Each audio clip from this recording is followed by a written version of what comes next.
Hindi muna itutuloy bukas ang piso at 2 pesos na dagdag sa pasahe matapos isuspindi ni Pangulong Bongbong Marcos Jr. ang inaprobahang fare hike ng Land Transportation, Franchising and Regulatory Board. Pero sakaling matuloy, paniguradong maraming tututol. Nakukulangan kasi ang ilang grupo dahil hindi na raw ito sumasapat sa kanilang gastusin sa araw-araw, habang sumabay pa ang mataas na presyo ng produktong petrolyo dahil sa tensyon sa Middle East.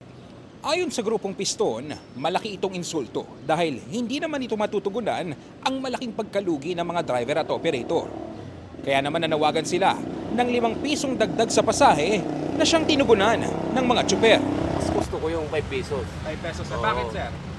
Kasi yung taas ng crudo ngayon, mga masapalan nung dagdag na yan. Yung crudo ko dito dati, 1-1 lang sa araw eh.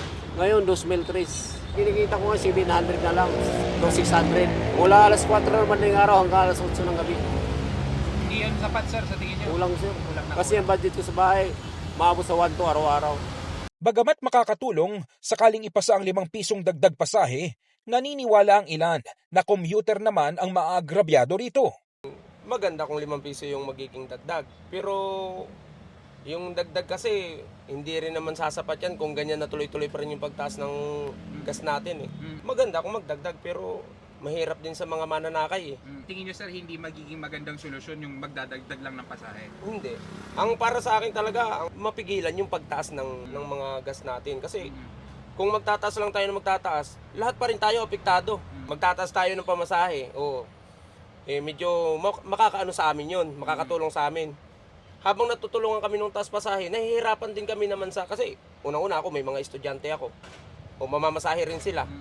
Apektado rin ako ng taas pasahe. O, So wala akong panalo kung wala talaga. Bukas ang pamahalaan sa posibilidad na panibagong taas pasahe.